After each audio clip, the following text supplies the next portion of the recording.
And so, where a lot of CPGs might be very used to thinking, well, I have shopper people who do this, and I have maybe even a separate digital team or a digital agency who does that.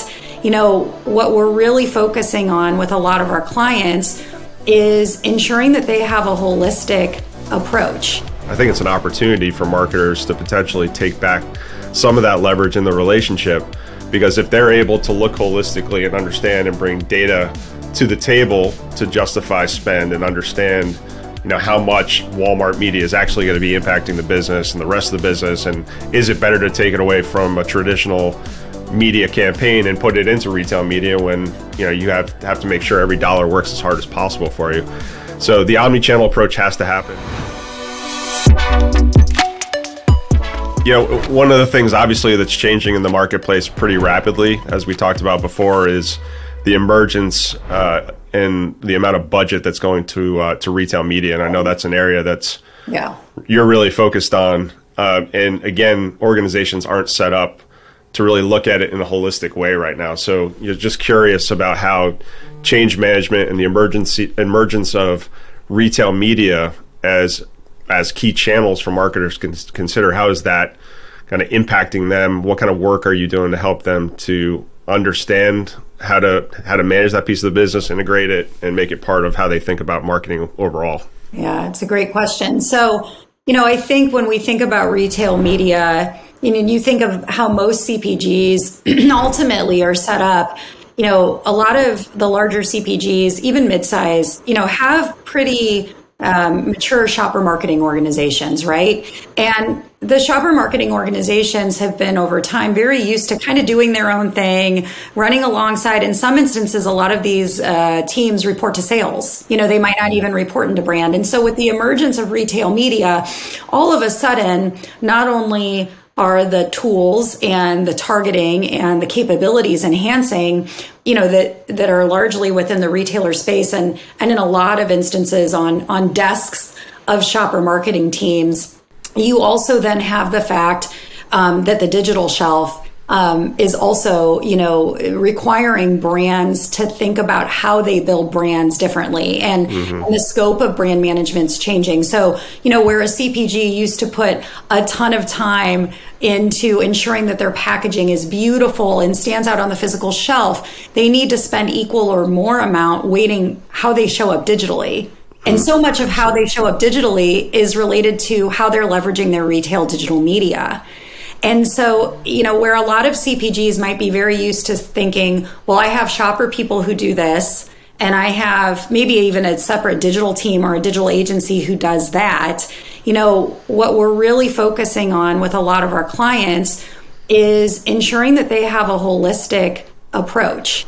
And what that means is retail media isn't something that you just consider as lower funnel anymore, right? It's not just about, okay, well, when we're ready for purchase, we do that. Or when we want to partner with Walmart, we're doing this, or Albertsons, we're doing that. Really, organizations have to move beyond just looking at retail media as this tactical element that is maybe owned by just the shopper marketing team or the digital commerce team as a tactical extension, and really need to understand how are the properties and the engagements within a Walmart or a Target ecosystem and that media, how is that working in relation to what I could be doing with NBC media, right? I mean, these retailers are having their own upfronts, and these retailers are also making this investment a cost of doing business. So I think, again, what we're really driving in terms of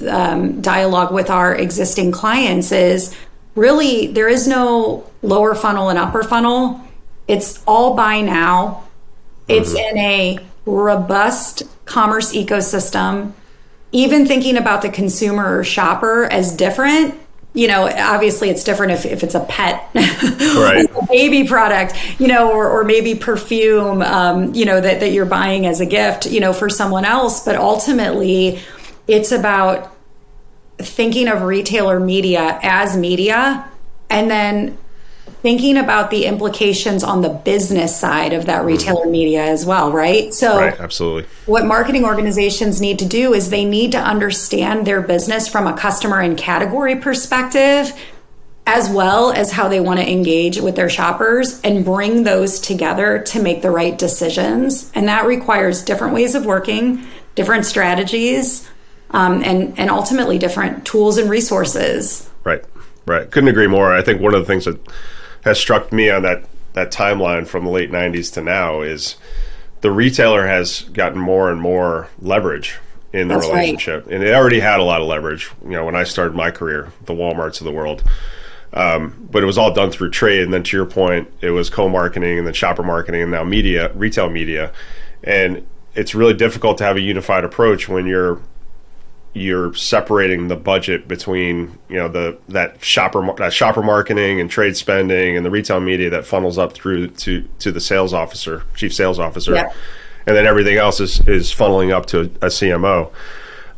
Especially now that you now have different distribution channels and e-com is growing, particularly accelerating after COVID, and all of this is coming on really quickly, right? And it requires pretty dramatic change in terms of how the marketers approach it. But also, I think it's an opportunity for marketers to potentially take back some of that leverage in the relationship, because if they're able to look holistically and understand and bring data to the table to justify spend and understand how much Walmart media is actually going to be impacting the business and the rest of the business, and is it better to take it away from a traditional media campaign and put it into retail media when you have to make sure every dollar works as hard as possible for you.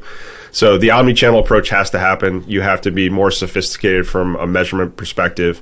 You need to be a lot more agile, and you need to be able to have tools. I'll give ourselves a self-plug here, like ours, where you can look holistically across the entire marketing mix, across different channels, traditional versus retail versus e-com, and be able to make decisions that are best for the business and support your growth goals, based on where you're going to be putting your dollars, like what's going to work the hardest for the business. And without that, you're going to be wasting a lot of money on channels, or giving a lot more money to the retailer that may not be warranted, and that's going to come at the expense of dollars that could be working harder elsewhere. That's right. And I think the thing that we also, ensure that we're instilling within a lot of our clients is, when you're thinking of retail media and a dollar spent in retail media, it's about ensuring, all of the things that you discussed, right? It's ensuring, that you really understand that the system, the cost benefit, right? The opportunity cost of a dollar spent here, you can't place that somewhere else where it could be tried and true. I think the other thing with retailer media that's important is really understanding what we often refer to as the intangibles, the return on relationship. So in some instances, you might be thinking, oh gosh, this retailer media ecosystem is not getting as many eyeballs. But if it helps you get merchandise, if it helps you solidify distribution, those are some of those intangibles that need to be weighted across, say, a traditional, Facebook campaign, for example. Mm-hmm. And so I think the distinctions there are really important. And that really requires marketers to, again, understand not just where is the shopper shopping, but also, what do I need to get from these retailer exchanges in order to ensure that my business is still growing and that I'm hitting my growth objectives.